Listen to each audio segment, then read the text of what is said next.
Hello, awesome toppers. Welcome back to part 4 of life processes. आज इस part में हम ट्रांसपोर्टेशन इन ह्यूमंस शुरू करने वाले हैं। इस वीडियो में हम ह्यूमन हार्ट एंड ब्लड के बारे में जानेंगे। So let's get started.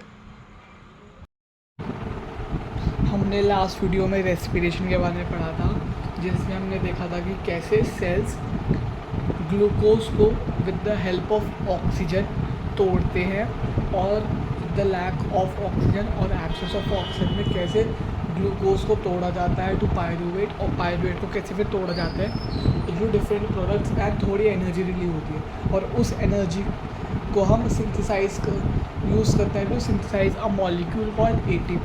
जब हम एटीपी को तोड़ते हैं तो उससे फिक्स्ड अमाउंट ऑफ एनर्जी निकलती है, जिससे सेल अपने सारे एंडोथर्मिक प्रोसेस करता है। तो अब हम देखेंगे कि ह्यूमंस में ट्रांसपोर्टेशन क्या होता है। ट्रांसपोर्टेशन मतलब ह्यूमंस में ब्लड कैसे सर्कुलेट होता है, ब्लड कैसे फ्लो करता है। तो जो ट्रांसपोर्टेशन है ये होता है with human transportation system includes heart, blood vessels, lymph and lymphatic vessels. ये lymph and lymphatic vessels and blood vessels, ये दोनों अलग। Blood and lymph is two types of fluids present in our body. और जो blood vessels हैं, lymphatic vessels हैं, ये भी दो तरह की वेसल्स हैं जिनमें ब्लड एंड लिम्फ फ्लो करते हैं रिस्पेक्टिवली। इस वीडियो में हम हार्ट एंड ब्लड के बारे में जानेंगे। सो ह्यूमन हार्ट एक पंपिंग ऑर्गन है। ये ब्लड को पंप करता है, तो मतलब ब्लड में एक प्रेशर आता है ताकि वो पूरी बॉडी में फ्लो हो सके। ठीक है। जो ह्यूमन हार्ट है वो 4 चैम्बर्स में डिवाइडेड है। Left atrium, right atrium, left ventricle and right ventricle. ये 4 चैम्बर्स है। Left atrium, right atrium, left ventricle, right ventricle. अब जो ये लेफ्ट पोर्शन है ना, लेफ्ट पोर्शन जो है हार्ट का, लेफ्ट पोर्शन जो है ये वाला पोर्शन, इसमें ऑक्सीजनेटेड ब्लड है। ऑक्सीजनेटेड ब्लड मतलब ऐसा ब्लड जिसमें ऑक्सीजन प्रेजेंट है। और जो ये लेफ़्ट साइड का ब्लड और जो राइट साइड का हार्ट है, ये वाला, ये इसमें डीऑक्सीजनेटेड ब्लड प्रेजेंट है। डीऑक्सीजनेटेड ब्लड ऐसा ब्लड है जिसमें CO2 प्रेजेंट होता है। ठीक है। तो अब हम देखेंगे कि ब्लड जो है, हार्ट जो है ब्लड को ट्रांसपोर्ट कैसे करता है। ठीक है। How heart transports the blood. How heart transports the blood. सबसे पहले जो राइट एट्रियम है ना, राइट एट्रियम जब रिलैक्स होता है, तो वो डीऑक्सीजनेटेड ब्लड रिसीव करता है फ्रॉम द बॉडी। ठीक है। डीऑक्सीजनेटेड ब्लड में बताया था जैसे कि जब रेस्पिरेशन के दौरान जो CO2 रिलीज़ होती है, ये CO2 जब ब्लड में मिल जाती है तो ये डीऑक्सीजनेटेड ब्लड हो गया। अब ये डीऑक्सीजनेटेड ब्लड पूरी बॉडी से कलेक्ट होके हार्ट पे जाता है, वो भी लेफ़्ट एट्रियम पे जाता है, राइट एट्रियम पे जाता है। और राइट एट्रियम में किसके थ्रू जाता है? वीना कावा के थ्रू। वीना कावा एक वेन है। वेन, आर्टरी, ये सारी ब्लड वेसल्स है, या आपको नेक्स्ट वीडियो में पता लगेगा। तो वीना कावा के थ्रू पूरी बॉडी से डीऑक्सीजनेटेड ब्लड जाता है राइट एट्रियम में। ठीक है। अब जब राइट एट्रियम में ब्लड है, बहुत सारा ब्लड है, तो ना जो पूरा राइट एट्रियम या हार्ट कह लो, पूरा हार्ट कॉन्ट्रैक्ट करेगा और ये ब्लड जो है पुश हो जाएगा इनटू राइट वेंट्रिकल। मतलब ब्लड इसके अंदर आ गया। ठीक है। जब जैसे ही हार्ट कॉन्ट्रैक्ट होगा तो ये राइट एट्रियम में जो ब्लड है ये राइट वेंट्रिकल में आ जाएगा, ठीक है। अब ये पूरा हार्ट दोबारा से कॉन्ट्रैक्ट करेगा और ये पूरा अब जो ये ब्लड है ये हार्ट से निकल जाएगा through pulmonary artery. Pulmonary artery ये है, पल्मोनरी आर्टरी से निकल जाए के थ्रू ब्लड से हार्ट से बाहर निकल जाएगा ब्लड। अब ये ब्लड जो पल्मोनरी आर्टरी के थ्रू निकला ये लंग्स के पास जाएगा फॉर ऑक्सीजनेशन। और मैं लास्ट वीडियो में मैं एल्वियोलाई का बताया था कि कैसे एल्वियोलाई में कार्बन डाइऑक्साइड और हाइड्रोजन रिप्लेस होता है, हाइड्रोजन और कार्बन डाइऑक्साइड कैसे एक्सचेंज होती है। तो उसी प्रोसेस के थ्रू ऑक्सीजनेटेड हो जाएगा हमारा ब्लड। अब जो ऑक्सीजनेटेड ब्लड है, अब जो ब्लड में ऑक्सीजन आ गया ये हार्ट में वापस आ जाएगा via pulmonary vein. Pulmonary vein की हेल्प से ये वापस आ जाएगा ब्लड में, हार्ट में वापस आ जाएगा और ये कलेक्ट होगा लेफ़्ट एट्रियम में कलेक्ट हो गया ये, ठीक है हमारा। अब जो है अब हार्ट हमारा दोबारा कॉन्ट्रैक्ट करेगा, हार्ट कॉन्ट्रैक्ट्स अगेन। अब ये जो ब्लड है ये सेंट टू लेफ़्ट वेंट्रिकल, अब ये लेफ़्ट वेंट्रिकल में आ जाएगा ये ब्लड। अब फाइनली लेफ़्ट वेंट्रिकल इस ब्लड को पंप करेगा, इस ब्लड को पंप करके इसे भेज देगा लार्जेस्ट आर्टरी में जिसे हम आयोटा कहते हैं, ओटा या आयोटा कुछ भी कह लो, आयोटा मैं तो आयोटा कहता हूँ।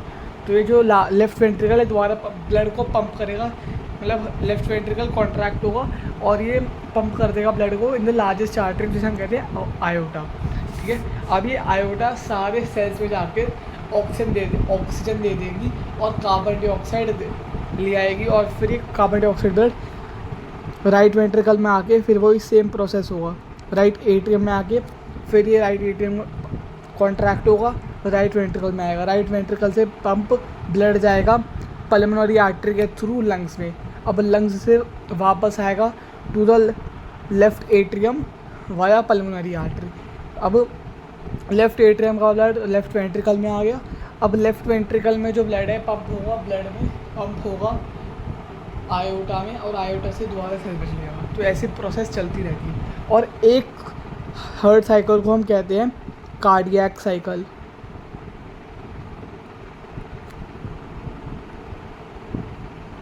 कार्डियक साइकिल कहते हैं इसको, ठीक है। अब मैंने इसको खाली छोड़ा इसके। और फॉर एग्ज़ाम्पल ये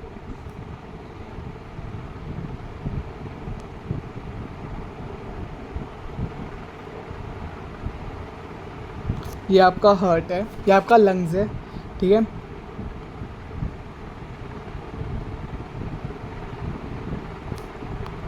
ये आपका हार्ट है,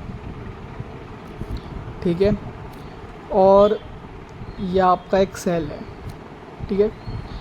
अब सेल से अब याद रखना CO2 में ग्रीन से बनाऊंगा एंड ब्लैक से रेड से मैं ऑक्सीजन बनाऊंगा, ठीक है। अब याद रखना, ठीक है। अब जो सेल ये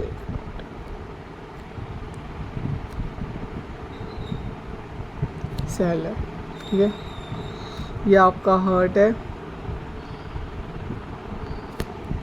और ये लंग्स है, ठीक है। अब सेल से डीऑक्सीजनेटेड ब्लड आएगा आपका राइट एट्रियम में, ठीक है। अब राइट एट्रियम से पंप होकर ये दोबारा अब जाएगा ये लंग्स पे, ठीक है। लंग्स पे जाएगा with the help of pulmonary artery. अब पल्मोनरी वेन के थ्रू अब ये जो कार्बन डाइऑक्साइड गया अब ये ऑक्सीजनेटेड होके ये वापस आ जाएगा आपके लेफ़्ट एट्रियम में वाया पल्मोनरी वेन। अब लेफ़्ट एट्रियम से ये दोबारा पंप होगा लेफ़्ट वेंट्रिकल। अब ये आ जाएगा आपके विद आयोटा में, और आयोटा में से आयोटा हर सेल के पास पहुंचा देगी इसे, तो ये इधर आ गया। अब ये ऐसी पूरी प्रोसेस चलती रहेगी, ठीक है।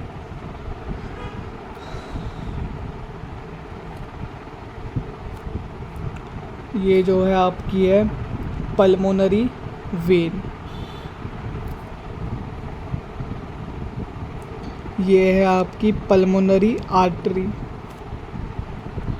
ये है आपकी वीना कावा, ये है आपकी आयोटा। दोबारा समझो, जो ये सेल है, अब सेल में से जो कार्बन डाइऑक्साइड जो बना है विद इन ड्यूरिंग रेस्पिरेशन, अब जो कार्बन डाइऑक्साइड ये ब्लड में मिलकर ये आ जाएगा आपके हार्ट पे आ जाएगा, हार्ट में आ जाएगा। अब हार्ट में, अब ये हार्ट में कहाँ पे आएगा? राइट एट्रियम में। अब राइट एट्रियम से राइट वेंट्रिकल में आया, अब राइट वेंट्रिकल से जाएगा आपके लंग्स पे जाएगा, और यहाँ पे एल्वियोलाई में ऑक्सीजन लेकर ब्लड के अंदर ये वापस आ जाएगा with the help of pulmonary artery, ये आ जाएगा आपके लेफ़्ट एट्रियम में। अब लेफ़्ट एट्रियम से आया जाएगा ये लेफ़्ट वेंट्रिकल में, एंड लेफ़्ट वेंट्रिकल से आयोटा की हेल्प से ये दोबारा सेल के पास चले जाएगा, जिधर ये दोबारा रेस्पिरेशन करेगा, और फिर ऐसी ये पूरी प्रोसेस चलती रहेगी। तो ये आपकी 1 कार्डियक साइकिल हो गई, 1 कार्डियक साइकिल, ठीक है। अब देखो, जो ये सेपरेशन है ना, ये right side and left side की ऑफ द ब्लड, जो हार्ट की सेपरेशन है राइट साइड में, मतलब जैसे कि राइट साइड में आपका डीऑक्सीजनेटेड ब्लड है, और लेफ़्ट साइड में आपका ऑक्सीजनेटेड ब्लड है। ये इट इज़ यूज़फुल क्योंकि ये इंश्योर करता है, इट इज़ यूज़फुल क्योंकि ये oxygenated blood and deoxygenated blood को सेपरेट रखते हैं ताकि दोनों मिक्स ना हो, और ये सेपरेशन अलाउ करता है कि एक हाईली एफिशिएंट सप्लाई हो ऑक्सीजन की टू द बॉडी, मतलब बॉडी को हमेशा ऑक्सीजन मिलता रहे, इतना एफिशिएंट सप्लाई हो। मतलब ये ऐसी सेपरेशन है ये सेपरेशन अलाउ करती है कि हमेशा बॉडी को ऑक्सीजन जो है मिलता रहे। अब ये नहीं है कि आप इनहेल कर रहे हो, मतलब आपकी बॉडी में जितने भी सेल्स हैं हर सेल को ऑक्सीजन मिलता रहे, ठीक है। अब ये जो सेपरेशन है it is useful in animals, ये एनिमल्स में यूज़फुल है जिनकी हाई एनर्जी नीड्स होती है, जैसे कि बर्ड्स एंड मैमल्स, जिनको अपने जो एनर्जी को यूज़ करते हैं to maintain their body temperature. ये वाला पॉइंट एंड ये वाला point, it is very important. ये वाला पॉइंट एंड ये वाला, इट इज़ वेरी इंपॉर्टेंट। देखो, जो एनिमल्स जैसे कि बर्ड्स एंड मैमल्स है ना, उनकी बहुत हाई एनर्जी नीड्स होती है। हम भी मैमल्स हैं, ठीक है, तो हमारी बहुत एनर्जी नीड्स है।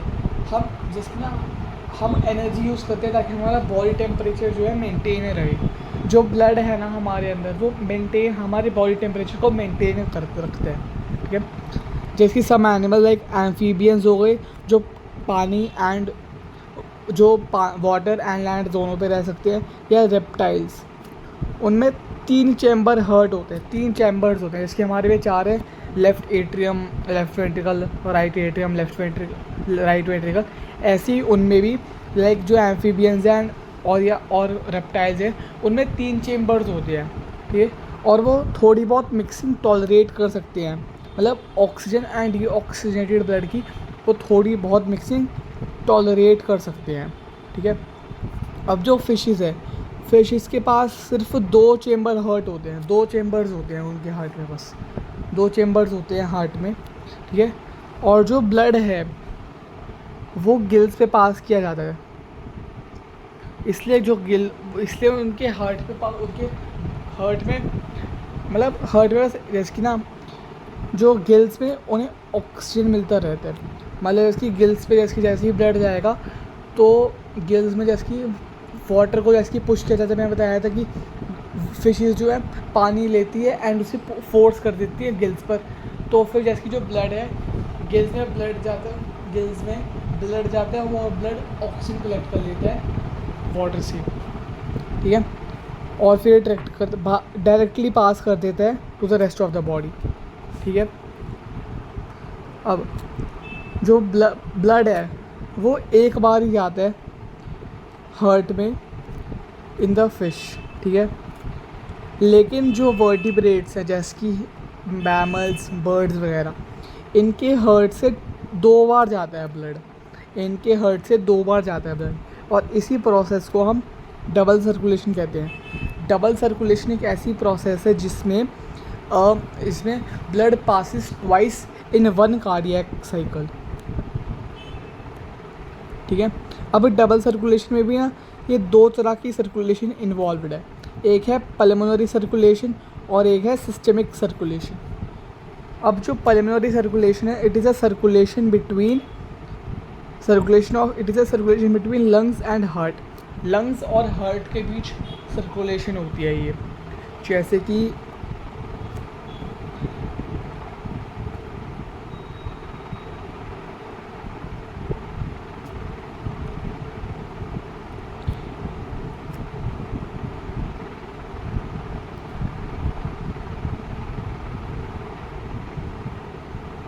ये जो ब्लैक से मार्क करा है मैंने, ठीक है, ये आपकी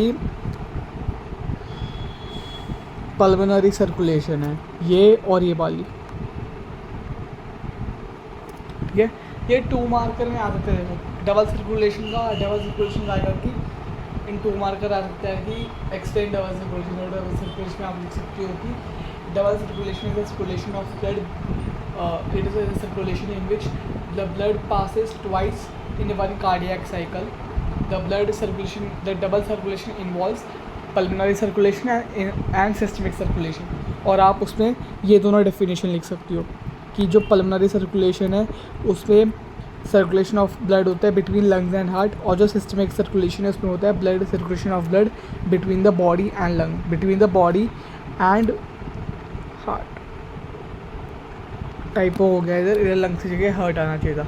तो ये आप 2 डेफिनेशन लिख के आओगे, ठीक है। ये आपका 2 मार्कर या 3 मार्कर में आ सकते हैं। अगर देखो 3 मार्कर में आता है ना, तो देखो आपको pulmonary circulation and systemic circulation थोड़ा एक्सप्लेन करना पड़ेगा। एक्सप्लेन मतलब ये बताना पड़ेगा कि जो लेफ़्ट वेंट्रिकल में ब्लड होता है, वो जो राइट वेंट्रिकल में ब्लड होता है वो पंप होके जाता है आपके राइट वेंट्रिकल में जो ब्लड है वो पंप होके जाता है आपके लंग्स पे फॉर ऑक्सीजनेशन, ठीक है। और वहाँ से जो पंप होके वापस आता है लेफ्ट एट्रियम में, ठीक है।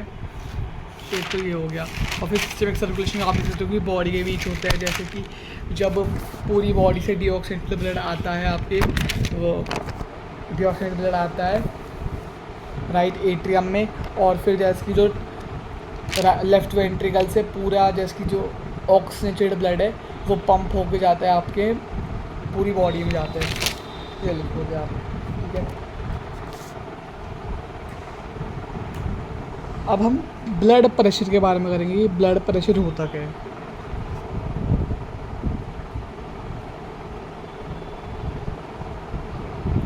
ब्लड प्रेशर करते हैं। ब्लड प्रेशर क्या होता है? देखो, blood pressure is the force जो ब्लड एक्सर्ट्स करते हैं against the wall of a vessel. मतलब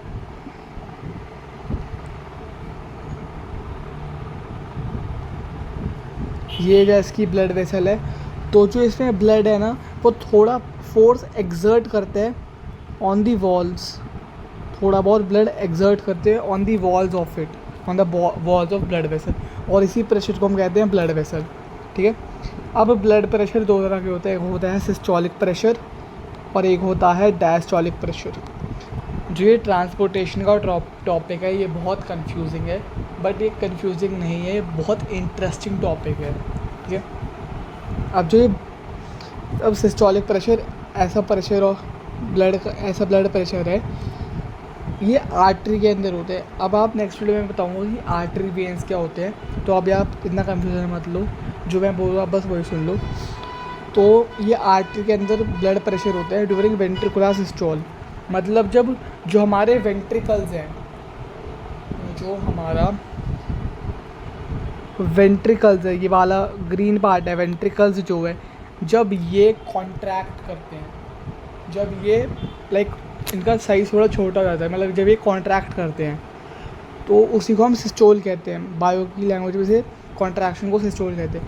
तो जब वेंट्रिकल्स जो हैं कॉन्ट्रैक्ट करते हैं और जब वो प्रेशर लगाते हैं ब्लड वेसल्स पर, जब वेंट्रिकुलर सिस्टोल, जब वेंट्रिकल्स जब कॉन्ट्रैक्ट करते हैं तो उससे बहुत प्रेशर लगता है on the blood vessels in the artery. और आर्टरी में तो सबसे ज़्यादा प्रेशर होता है, आर्टरीज में ज़्यादा प्रेशर होता है। Arteries have more pressure, artery have more pressure than vein, ठीक है। तो आर्टरी में जो प्रेशर होता है जब वेंट्रिकल्स कॉन्ट्रैक्ट करते हैं तो उस प्रेशर को हम कहते हैं सिस्टोलिक प्रेशर, ठीक है। और जब आर्टरी में जो ब्लड प्रेशर होता है, जब वेंट्रिकल्स रिलैक्स होते हैं, हम रिलैक्सेशन को कहते हैं डायस्टोल। मतलब जब वेंट्रिकल्स रिलैक्स मोड में होते हैं, जब वेंट्रिकल्स रिलैक्स करते हैं, जब वो प्रेशर लगाते हैं ना, तो जब वो प्रेशर लगाते हैं तो उसे हम कहते हैं डायस्टोलिक प्रेशर। मतलब जब आर्टरी के अंदर ब्लड प्रेशर, जब वेंट्रिकल्स रिलैक्स है तो वो कितना प्रेशर लगा रहे हैं, जब कितना ब्लड प्रेशर है इन द आर्टरी, तो उसको हम कहते हैं डायस्टोलिक प्रेशर।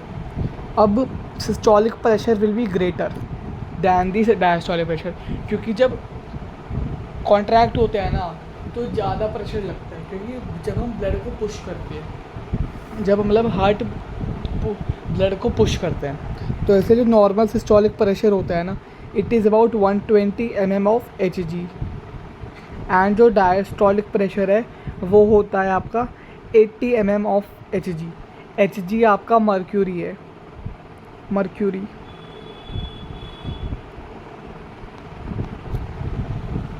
डायस्टोलिक प्रेशर ये आपका MCQ में आ सकता है, ये वाला पॉइंट है, और ये लास्ट वाला भी आ सकता है MCQs में, कि जो ब्लड प्रेशर है इट इज़ मेजर्ड बाय स्पिग्मोमैनोमीटर। इसकी स्पेलिंग अच्छे से कर लेना, बायो में स्पेलिंग के मार्क्स कटते हैं। स्पिग्मोमैनोमीटर SPHYGMOMANOMETER,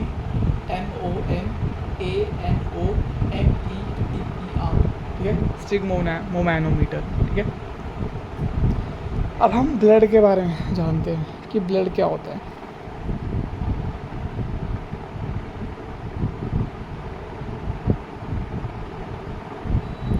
ठीक है, ब्लड एक रेड कलर्ड सब्सटेंस है, ब्राइट रेड कलर्ड लिक्विड है जो हमारी बॉडी में फ़्लो करते हैं।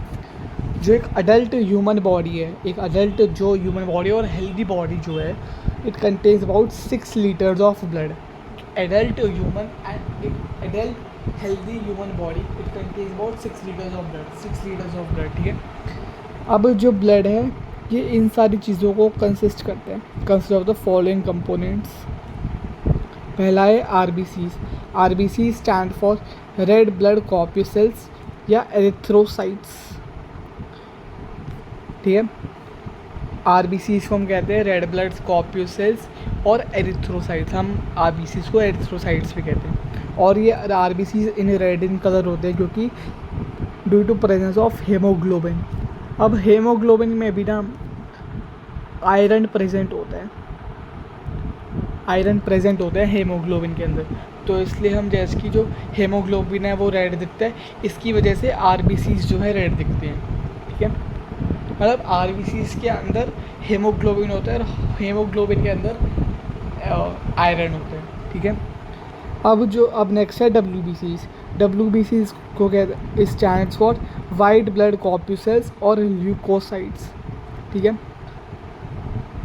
ये जो है कलरलेस होते हैं, इसलिए मैंने WBCs कहते हैं। ये इनका साइज़ जो है बड़ा होता है दैन RBCs, इनका साइज़ जो है बड़ा होता है दैन रेड ब्लड कॉर्पस्कल्स, ठीक है। अब नेक्स्ट है ब्लड प्लेटलेट्स, इनको हम थ्रोम्बोसाइट्स कहते हैं। ये बोन मैरो में फॉर्म होते हैं, बोन मैरो 11th में पढ़ोगे क्या होता है बोन मैरो, ये बोन मैरो में फॉर्म होते हैं, ठीक है। एक जो ब्लड प्लेटलेट्स है ना, ये क्लॉटिंग ऑफ ब्लड में हेल्प करते हैं। तो क्लॉटिंग ऑफ ब्लड होती है, इसके मान लो जब आपको चोट लगती है तो आप देखोगे कि 1-2 दिन में वो चोट नॉर्मल हो जाती है, वो मतलब वो चोट जो अपने आप ठीक होने लगती है। वो ठीक क्यों लगती है, क्योंकि वो उसमें प्लेटलेट्स आ गए हैं, उस जगह जहाँ पे आपको चोट लगे उस जगह पे प्लेटलेट्स आ गए हैं। अगर आपकी बॉडी में ब्लड प्लेटलेट्स नहीं होंगे ना, तो आपका जो अगर आपको एक बार अगर चोट लग गई ना, तो आपका खून बहता रहेगा, आपका ब्लड जो है स्टॉप नहीं करेगा from flowing out of the body. ठीक है, अब देखो ब्लड ना प्लाज्मा कंटेन करते हैं।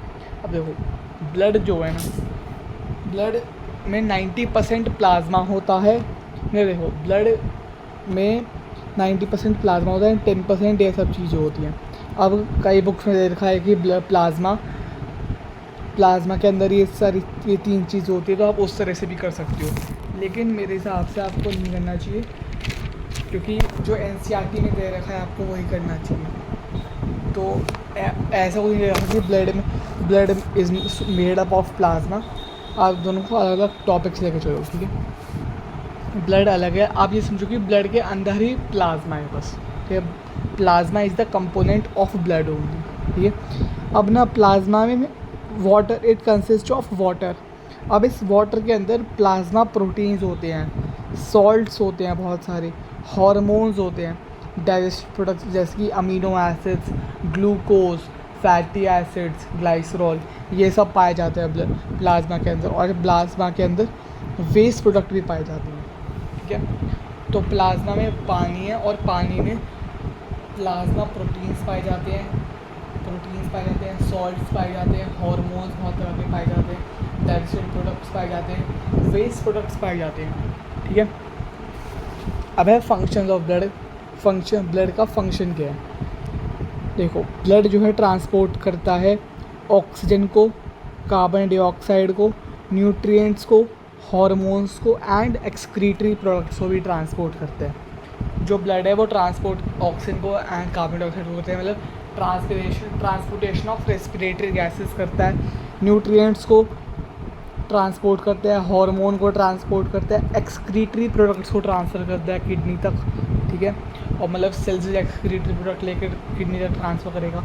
और भी ठीक है, बॉडी टेम्परेचर को रेगुलेट करता है, जो वाटर बैलेंस है हमारी बॉडी में उसको मेंटेन करता है, कि मतलब बॉडी में पूरा पानी है, अगर ज़्यादा पानी है तो उसको रिलीज़ कर देता है in the form of sweat. अगर कम पानी है तो कम स्वेट करता है, तो हमें फिर डिहाइड्रेशन फील होता है, तो हम ज़्यादा पानी पीने लगते हैं फिर। ठीक है, हमारे ब्लड को क्लॉट करता है। ठीक है,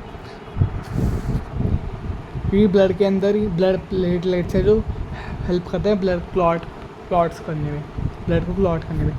pH मेंटेन करके रखता है ब्लड का, कि ब्लड ज़्यादा एसिडिक नहीं हो गया है, बेसिक नहीं हो गया है। ठीक है, हमारी बॉडी को प्रोटेक्ट करता है फ्रॉम डिसीजेस। अब ये जो है ना, ये आपकी RBCs परफॉर्म करते हैं, तो RBCs को आप लिख सकते हो प्रोटेक्ट फ्रॉम डिसीजेस। मैं लिखना पोगे protects body, protect the body, protects body. ठीक है, सो